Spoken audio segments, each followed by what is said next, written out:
Evidence सामने आ गए हैं कि किसने कितनी करप्शन की। 8 करोड़ में पाकिस्तानी फ्लैग नस्ब हुआ है। फरियाल टालपुर साहबा गुज़श्ता 2 दिनों से इस पे सर जोड़ के बैठी हैं। आम इंतखाबात होने हैं तो हम उसकी तैयारियां करें या ये करप्शन की कहानियों को भुगताएं। सिंध की सियासत में साई सरकार के ताकतवर मोहरों के दरमियान क्या कोई बड़ी दरार पड़ चुकी है? हैदराबाद में शर्जील मेमन और जाम खान शोरों के दरमियान शहर का सुल्तान बनने की जंग और दूसरी जानिब लाड़काना में जमील सुमरो और सुहेल अनवर सियाल की लफ्जी झड़पें, क्या ये महज अना की लड़ाई है या पाकिस्तान पीपल्स पार्टी के अंदर किसी बड़े तूफान का पेश खेमा है? इन्हीं तल्ख हक़ाइक़ से पर्दा उठाने के लिए आज हमारे साथ मौजूद हैं सीनियर सहाफ़ी तज़किया निगार डायरेक्टर पॉलिटिकल अफेयर रफ़ीक भुट्टो साहब। जी रफ़ीक भुट्टो साहब, ये बताइएगा कि हैदराबाद में शर्जील मेमन और जाम खान शोरो दोनों ही कदावर वुज़रा हैं और दोनों ही अपनी गिरफ्त मजबूत करना चाहते हैं। क्या आपको लगता है कि दोनों ताकतवर वुज़रा की ये आपसी कशमकश पाकिस्तान पीपल्स पार्टी के वोट बैंक और शहर की तरक्याती कामों को बुरी तरह मुतासिर कर सकती है?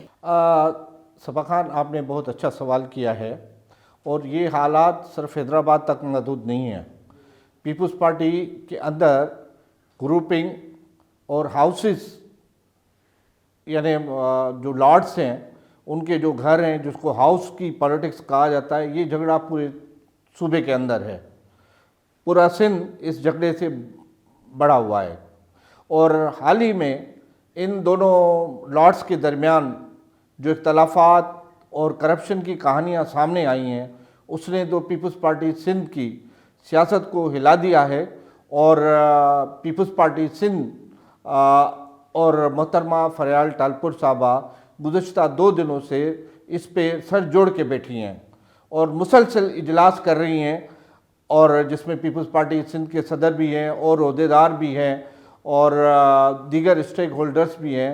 उन्होंने बड़ा इसका नोटिस लिया है कि ये हो क्या रहा है पीपल्स पार्टी के अंदर।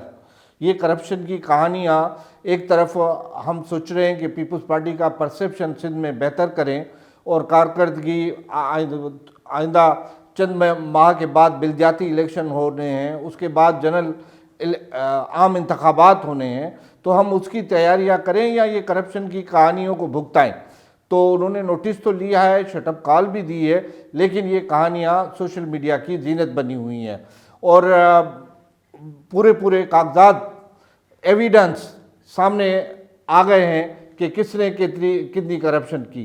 मेयर हैदराबाद काशिफ शोरो, जो कि सूबाई वजीर आपाशी जाम खान शोरो का छोटा भाई है, उसने एक फ्लैग नस्ब करने की कीमत जो म्यूनिसिपल कॉरपोरेशन ने अदा की है वो लगभग 8 करोड़ के करीब है। 8 करोड़ में पाकिस्तानी फ्लैग नस्ब हुआ है और कहानियाँ तो बिल्कुल दिलचस्प हैं।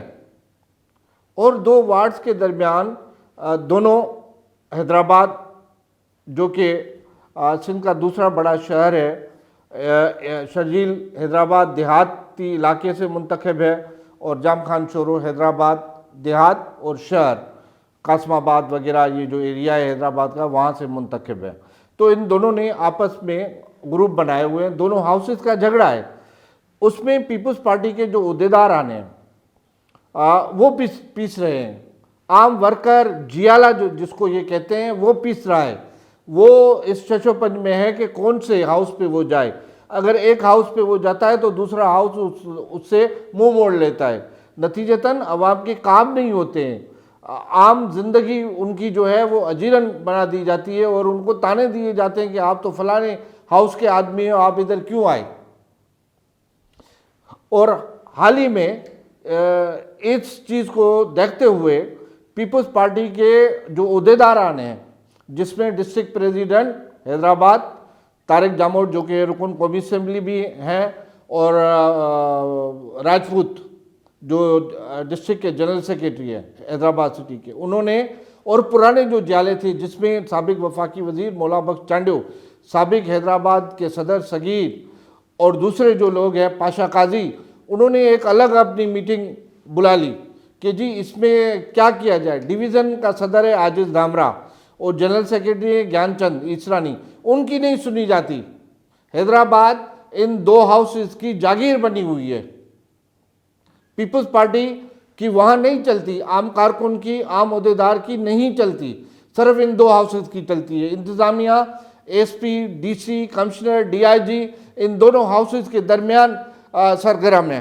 तो वहाँ जहाँ आम आवाम पीपल्स पार्टी का कारकुन, ओहदेदार, डिविजनल सदर और वो भी जियाला जैसा आजिज दामरा, वो खुद शिकायती बना हुआ है कि जी उसकी नहीं चलती, उसको कोई सुनने वाला नहीं है, और ये जो हाउसेस का झगड़ा है उसने पीपल्स पार्टी की सियासत को मफलूज किया हुआ है। और वो ये शिकायत लेकर मुख्तलिफ बिलावल हाउस, जरदारी हाउस वहाँ पहुँचा हुआ है, वज़ीर आला हाउस पहुँचा हुआ है। वज़ीर आला हाउस भी इन दोनों ताकतवर वज़रा के आगे बेबस हैं। सोहेल अनवर स्याल और जमील सुमरो, एक को आशीर्वाद जो है बिलावल भुट्टो जरदारी का पॉलिटिकल सेक्रेटरी है जमील सुमरो, और दूसरी तरफ सोहेल अनवर स्याल जो कि जरदारी हाउस के आशीर्वाद से है। उनके दरमियान पूरा आपका सोशल मीडिया भरा हुआ है।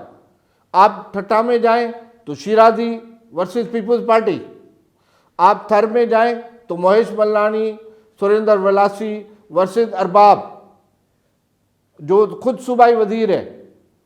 ऐसे महर सरदार आपस में कज़न है, सरदार अली गौर महर और मोहम्मद बख्श महर। इस वक्त वहाँ पे डिस्ट्रिक्ट काउंसिल के बिलजाती इंतखाबात हो रहे, वहाँ उनकी ग्रुपिंग है। अच्छा भुट्टो साहब, ये भी बताइएगा कि लाड़काना जो कि पाकिस्तान पीपल्स पार्टी का गढ़ और पहचान है, वहां जमील सुमरो और सुहेल अनवर स्याल के दरमियान खुली बयानबाजी सामने आ रही है। क्या पार्टी के मरकजी क़यादत इन इख्तलाफात को कम करने में नाकाम हो चुकी है या मकामी सतह पर इनका असर रसूख कोई गहरी जंग है?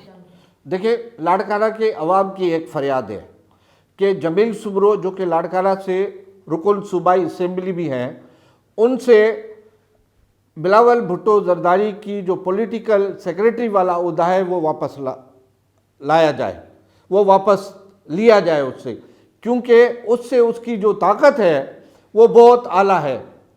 वो इस ताकत के ज़रिए बिलावल भुट्टो जरदारी को इतना मजबूर करता है कि आपने ये भी सुना होगा कि पिछले दिनों में दो सूबाई वज़रा, एक पीपल्स पार्टी सिंध के सदर निसार अहमद खोड़ो और दूसरे सोहेल अनवर स्याल जो कि ताकतवर वजीर थे उस वक्त, उनसे वजारतें वापस ली गई और उन पर इल्ज़ाम ये लगाया गया कि उन्होंने बाई इलेक्शन में जमील सुमरो की भरपूर हिमायत नहीं की, जिसकी वजह से वो हार गया।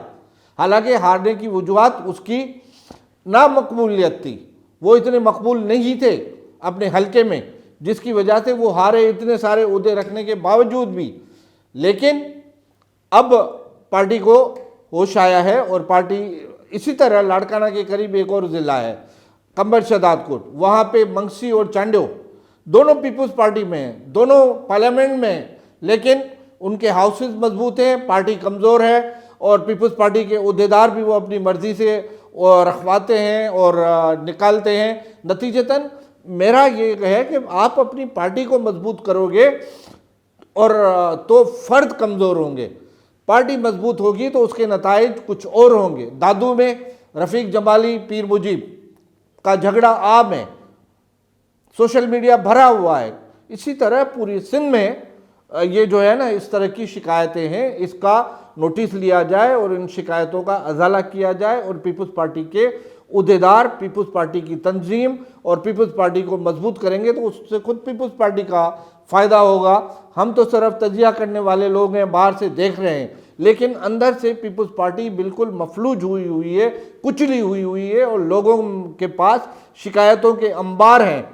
तो पीपल्स पार्टी की क़यादत को इसका नोटिस लेना चाहिए, सुनना चाहिए। अच्छा भुट्टो साहब, ये बताइएगा कि अंदरूनी इख्तलाफात का फ़ायदा अपोजिशन जमातें खुसूसन GDA या MQM उठा सकती है, और क्या आने वाले दिनों में हम सिंध काबीना में इन धड़ेबंदियों की वजह से कोई बड़ी तब्दीली देख रहे हैं? जी बिल्कुल, इस वक्त सिंध में GDA ख़ासतौर पे पीर साहब वगैरह बहुत मजबूत हैं।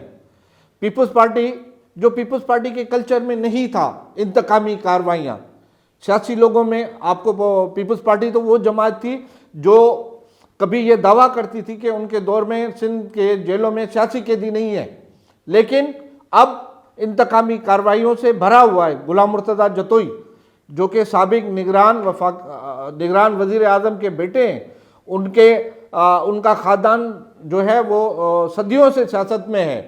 कोई 1 2 साल 10 साल 20 साल 50 साल से नहीं, सदियों से उनका ख़ानदान सियासत में है। उन पे मोटरसाइकिल चोरी, बैल चोरी और आम चोरी के केसेस दर्ज किए गए। अब उनका किसी ने जलसा कर लिया अपने हलके में, उसके पेट्रोल पंप को बिल्डोज किया गया, एफआईआर दर्ज की गई। गुलाम हैदर मरी उनका डिवीज़नल का सदर है और आज जीडीए एक भरपूर ताकत के साथ वहाँ गई है। कराची से निकले हैं, अब उनका इस्तकबाल होगा, वहाँ जाएंगे, शोर शराबा होगा। तो ये पीपल्स पार्टी की खूबसूरती में एक बदनुमा दाग है। पीपल्स पार्टी जो पॉलिटिकल कल्चर है, जो पीपल्स पार्टी की शाहूकार सियासी रवायतें थी, उनको कायम रखे। हुकूमत और ये जो ताकत है, इसके जो ख्वाब होते हैं उससे निकले और जेन्युइन पॉलिटिकल रोल प्ले करे, जो कि एक जमहूरी लिबरल सियासी पार्टी का काम होता है। जी बहुत बहुत शुक्रिया रफीक भुट्टो साहब आपका। सिंध की सियासत के ये बदलते रंग यकीनन पाकिस्तान पीपल्स पार्टी के लिए एक बड़े इम्तहान से कम नहीं। रफीक भुट्टो साहब के तज्जिए से साफ जाहिर होता है कि अगर बरवक्त इन इख्तलाफात को काबू ना किया गया तो तीर का निशाना खुद अपनी ही पार्टी हो सकती है। मज़ीद मालूमात और मुस्तनद तजर्बों के लिए हमारे साथ रहिए। अल्लाह हाफ़िज़।